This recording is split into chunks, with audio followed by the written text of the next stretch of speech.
There is no reason in particular why Frank always went to the cinema alone. He'd done it all his life, soon as he was old enough and had enough money, and he couldn't imagine not going. The Odeon Star was where he frequented. Every Thursday after work, he would pop by the Odeon, as the locals called it, and ask the lady with the blue-framed glasses for the viewing times. They had become quite acquainted, Frank and the lady with the blue-framed glasses. They both knew each other by sight, voice, even walk. "You have a sort of jaunt," she had told him one Thursday evening. "Not arrogant, but like your legs are too long for the distance you're going." Frank understood that.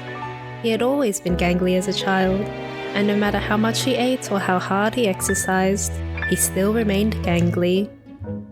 "And you've got a demure step," Frank replied, before asking if she had a cat. She said that she did, and Frank nodded, satisfied with her explanation. It was a particularly frosty Thursday evening, not quite reaching winter, but bordering near it. Frank parked his car in the usual empty parking lot near the Odeon and jaunted into the cinema. But the lady with the blue-framed glasses was not there. Frank thought she might have just gone to the restroom and would be back soon, and amused himself with the popcorn machine. He had just been examining the right chute, which still hadn't been fixed, when out of the double-folded doors there came a lady. She wasn't wearing blue-framed glasses. "You've lost your glasses? Or have you finally switched to contacts like I told you to?" Frank grinned. She merely shrugged her shoulders. "I was getting tired of them fogging up in this weather, and it's only going to get worse if Farney's reports are accurate, and I dare say they are. They've only been spot on for the past 10 years, she laughed. Frank couldn't help laughing along. That was what he adored about his weekly trip to the cinema, though he wouldn't know it or appreciate it then. Her ability to make him laugh and smile, even when he felt like a wet sandwich. "We're showing The Breakfast Club in Cinema 6 today.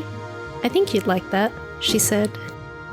"If it's by John Hughes, I can't imagine not liking it," Frank smiled as he reached over the counter for his ticket and made his way to Cinema 6. The dark theatre always felt like coming home for Frank. A soft cocoon shrouded by plush seats, which were well kept around here. Soft silence and hushed darkness.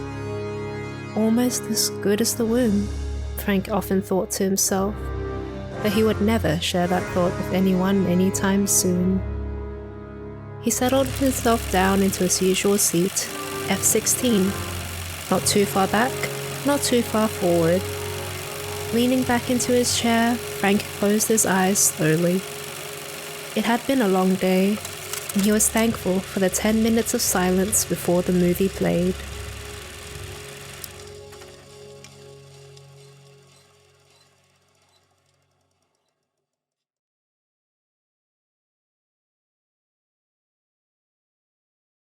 "So, how did you find it?" she asked as she was packing up the candy bar.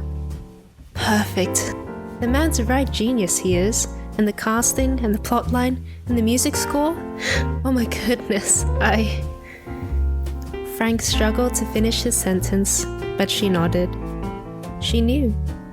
He had no words. She knew that was the power of cinema, glancing briefly at him. The power to capture an audience even when they had left the dark theatre. She could see it in his eyes, how he was replaying each scene before him again and again and again. So she let him stand there while she wiped the counter, before passing him an orange soda and telling him to take a seat in the lobby.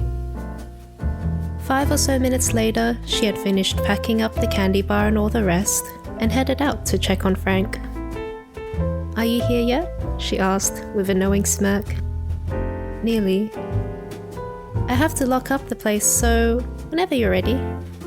Frank immediately sputtered an apology, hoping that he hadn't unintentionally held her up, but she tipped her head back and laughed.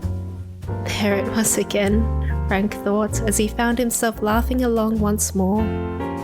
She assured Frank that he was fine, and that he wasn't a nuisance. Far from it, she said, and told him that it was raining outside, so he should drive carefully. Frank thanked her for the film and the heads up and drove away in a state of lulled satisfaction. He did not know then that he was also driving away from the lady with the blue-framed glasses for the last time. But we shouldn't dwell on that. It would spoil Frank's evening. No. Let us stay with Frank in his car. Let us stay with him in his charmingly run-down Ford Anglia, listening to Bowie and wearing that goofy grin of his all the way home.